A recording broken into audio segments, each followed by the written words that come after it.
بسم اللہ الرحمن الرحیم۔ بسم اللہ الرحمن الرحیم۔ السلام علیکم ورحمۃ اللہ وبرکاتہ۔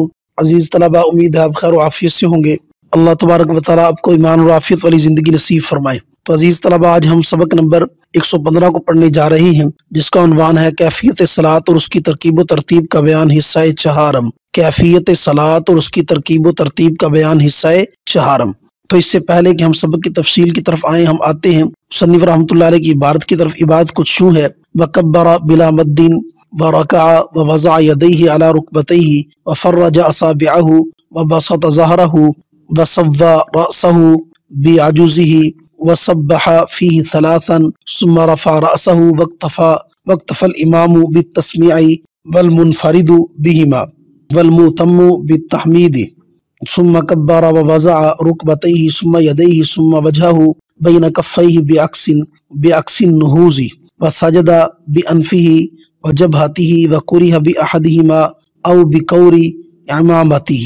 ترجمہ: اور تکبیر کہے بغیر مد کیے ہوئے، اور رکوع کرے اور رکھ دے اپنے دونوں ہاتھ اپنے دونوں گھٹنوں پر، اور کھول دے انگلیوں کو، اور بچھا دے کمر کو، اور برابر کر دے سر کو سرین کے ساتھ، اور تسبیح پڑھے رکوع میں 3 مرتبہ، پھر سر اٹھائے اور اکتفا کرے امام سمیع اللہ لمن حمیدہ پر، اور منفرد تسمیع اور تحمید دونوں پڑھے، اور مقتدی تحمید پر اکتفا کرے، پھر تکبیر کہے اور زمین پر اپنے دونوں گھٹنے رکھے، پھر دونوں ہاتھ رکھے، پھر چہرہ اپنے دونوں ہتھیلیوں کے درمیان رکھے اٹھنے کے برعکس، اور سجدہ کرے ناک اور پیشانی پر، اور مکروہ ہے کسی ایک پر یا پگڑی کے پیچ پر۔ یہ تھا عبارت اور ترجمہ۔ اب ہم آتے ہیں سبق کی تفصیل کی طرف۔ تو عزیز طلباء، آپ کو یاد ہوگا کہ ہم کیفیت صلاۃ یعنی طریقہ نماز پڑھ رہے تھے۔ تو پچھلے سبق کے اندر ہم نے فاتحہ اور اس کے ساتھ سورت کا ملانا، سورت بھول جانے کا حکم، سورت فاتحہ کی فرضیت، آمین بالجہر یا بالسر، اس کی تفصیل کو پڑھا تھا۔ آج ہم پڑھیں گے تکبیر کا تلفظ اور تکبیر کہنا، اس کا مسنون طریقہ۔ نمبر 2، رکوع کرنے، گھٹنے پکڑنے اور ہاتھ کی انگلیوں کو کشادہ رکھنے کا حکم اور اس کی تفصیل۔ رکوع کا مسنون طریقہ، رکوع میں سبحان ربی العظیم کا حکم، رکوع کے بعد امام صرف سمیع اللہ لمن حمیدہ اور مقتدی صرف ربنا لک الحمد کہے، اور ربنا لک الحمد کی تفصیل۔ نمبر 6، ربنا لک الحمد کے مقام پر کون سے الفاظ افضل ہیں، کون سے الفاظ افضل ہیں۔ تو عزیز طلباء، اب ہم آتے ہیں اپنی پہلی بات کی طرف، یعنی تکبیر کا تلفظ۔ بعد از قرات رکوع میں جانے کے لیے فوراً تکبیر کہے، یعنی رکوع کے لیے تکبیر کہے، کیونکہ حضور اکرم صلی اللہ علیہ وسلم نماز میں ہر جھکنے اور اٹھنے کے وقت تکبیر کہا کرتے تھے۔ تکبیر میں مد پیدا نہ کرے، وَكَبَّرَ بِلَا مَدٍّ، اور تکبیر میں مد پیدا نہ کرے، کیونکہ لفظ اللہ کی ابتدا میں مد پیدا کرنا یا لفظ اکبر کی ابتدا میں مد پیدا کرنا ازرو دین خطا ہے، ازرو دین خطا ہے، کیونکہ اللہ یا اکبر کہنے سے استفہام کا معنی پیدا ہوگا، یعنی اللہ اکبر کا معنی ہوگا کیا اللہ بڑا ہے، جس سے نماز فاسد ہو جائے گی۔ اور اگر اکبر کہے گا تو تب بھی اس کے اندر بھی استفہام کا معنی پیدا ہوگا، جو درست نہیں ہے ازرو لغت بھی۔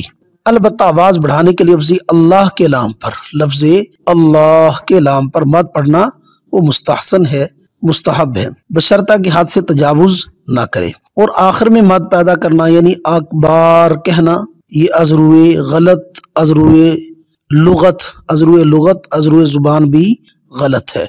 یہ تھا تکبیر کا تلفظ، جس کو مصنف رحمۃ اللہ علیہ نے وَكَبَّرَ بِلَا مَدٍّ سے بیان فرمایا۔ آگے ہے وَرَكَعَ وَوَضَعَ يَدَيْهِ عَلَى رُكْبَتَيْهِ، کہ رکوع کرے اور رکوع میں اپنے دونوں ہاتھوں سے اپنے دونوں گھٹنوں کو پکڑے اور ہاتھوں کی انگلیوں میں کشادگی رکھے۔ اس کی دلیل حضرت انس رضی اللہ تعالیٰ کی حدیث ہے، فرماتے ہیں قال صلی اللہ علیہ وسلم یا بنی اذا رکعت فضع کفیک علی رکبتیک وفرج بین اصابعک وارفع یدیک عن جنوبیک، یعنی جب تو رکوع کرے تو اپنے دونوں ہاتھوں کو اپنے دونوں گھٹنوں پر رکھ اور اپنی انگلیوں میں کشادگی رکھ اور اپنے ہاتھوں کو اپنے پہلو سے دور رکھ۔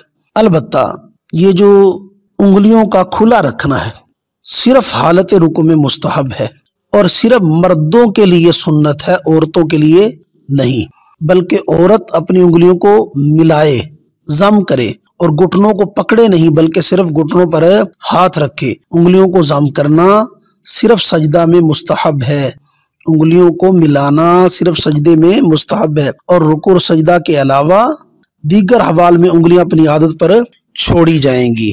تو یہ تھی تفصیل رکوع کی، اور رکوع کے اندر ہاتھوں کو رکھنے کی، گھٹنوں کو پکڑنے کی اور انگلیوں کو کشادہ رکھنے کی۔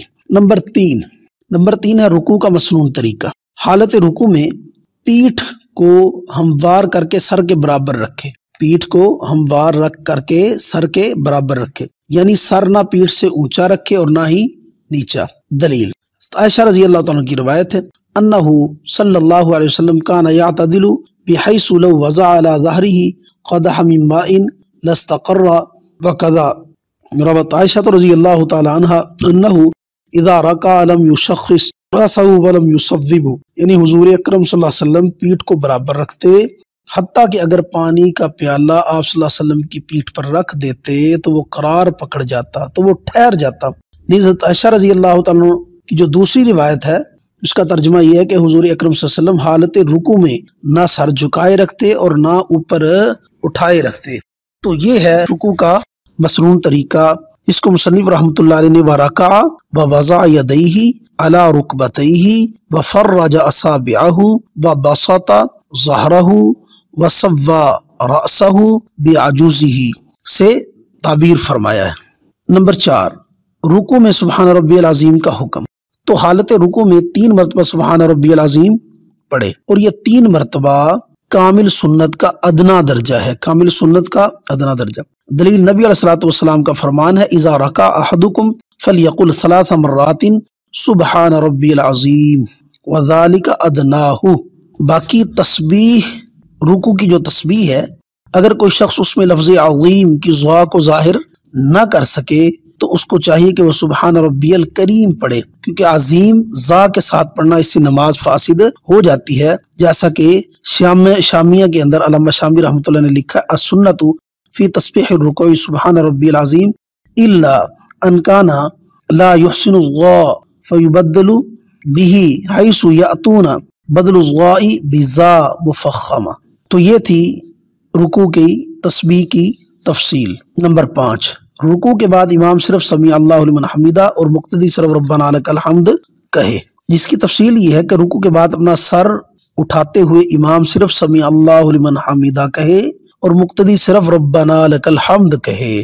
دلیل نبی علیہ الصلوۃ والسلام کا فرمان ہے، آپ صلی اللہ علیہ وسلم نے ارشاد فرمایا، اذا قال الامام سمیع اللہ لمن حمیدہ فقولوا ربنا ولک الحمد، یعنی جب امام سمیع اللہ لمن حمیدہ کہے تو تم ربنا ولک الحمد کہو۔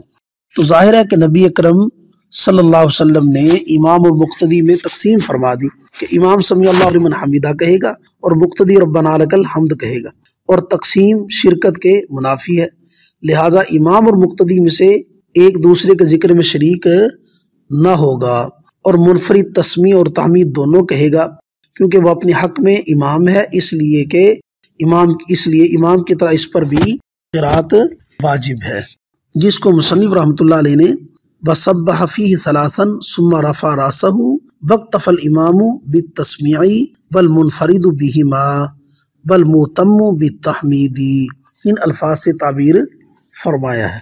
البتہ صاحبین یہ فرماتے ہیں کہ امام بھی ربنا ولک الحمد آہستہ کہے گا، یعنی امام سمیع اللہ لمن حمیدہ کے ساتھ ربنا لک الحمد بھی کہے، کیونکہ وہ فرماتے ہیں جب امام دوسروں کو حمد پڑھنے پر ابھار رہا ہے، سمیع اللہ لمن حمیدہ کہہ کر حمد کہنے پر ابھار رہا ہے، تو خود بھی اس کو فراموش نہ کرے، لہٰذا صاحبین فرماتے ہیں کہ امام سمیع اللہ لمن حمیدہ کے ساتھ ربنا لک الحمد کا اضافہ بھی کرے۔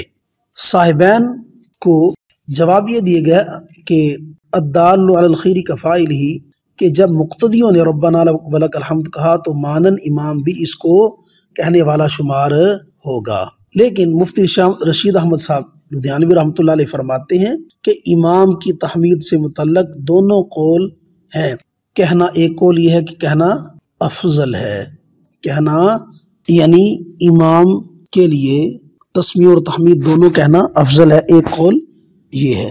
لیکن علامہ شامی رحمۃ اللہ علیہ نے اسی قول کو افضل قرار دیا ہے کہ امام دونوں کو جمع کرے، یعنی تسمیہ اور تحمید دونوں کو جمع کرے، اور یہی امام ابو حنیفہ رحمۃ اللہ علیہ سے ایک روایت ہے۔ نمبر 6، ربنا لک الحمد کے مقام پر کون سے الفاظ افضل ہیں؟ یعنی سمیع اللہ لمن حمیدہ کے بعد جب ربنا لک الحمد کہے تو ربنا لک الحمد یہ الفاظ بہتر ہیں یا ربنا ولک الحمد والے الفاظ بہتر ہیں؟ تو روایات میں الفاظ مختلف ہیں، ربنا لک الحمد، اور بعض میں ہے اللہم ربنا ولک الحمد، اور بعض میں ہے اللہم ربنا لک الحمد، اور ایک ہے ربنا ولک الحمد، اور ایک ہے ربنا لک الحمد، اور ایک ہے اللہم ربنا ولک الحمد۔ تو علماء نے لکھا ان میں سے سب سے افضل اللہم ربنا ولک الحمد ہے، اللہم ربنا ولک الحمد۔ ویسے ربنا ولک الحمد کہنا بھی درست ہے اور ربنا لک الحمد کہنا بھی درست ہے، اللہم ربنا لک الحمد کہنا بھی درست ہے، لیکن ان میں سے سب سے افضل اللہم ربنا ولک الحمد کے الفاظ ہے، اس کے بعد اللہم ربنا لک الحمد، اور پھر ربنا ولک الحمد، اور پھر ربنا لک الحمد۔ تو یہ تھی تفصیل ربنا لک الحمد کی۔ تو عزیز طلبہ، آج کے سبق کے اندر ہم نے پڑھا تکبیر کا تلفظ، نمبر 2 رکوع کرنے، گھٹنوں کو پکڑنے اور ہاتھوں کی انگلیوں کو کشادہ رکھنے کا حکم اور اس کی تفصیل، رکوع کا مسنون طریقہ، رکوع میں سبحان ربی العظیم کا حکم، رکوع کے بعد امام سمیع اللہ لمن حمیدہ اور مقتدی صرف ربنا لک الحمد کہے یا دونوں کہے۔ نمبر 6 تحمید کے الفاظ میں سے یعنی ربنا لک الحمد کے الفاظ میں سے کون سے الفاظ زیادہ بہتر ہیں؟ تو اللہ تبارک و تعالی تفقہ فی الدین نصیب فرمائے، دین سمجھ کر اس پر عمل کرنے کے اور اس کی اشاعت کرنے کی توفیق نصیب فرمائے۔ وآخر دعوانا ان الحمد للہ رب العالمین۔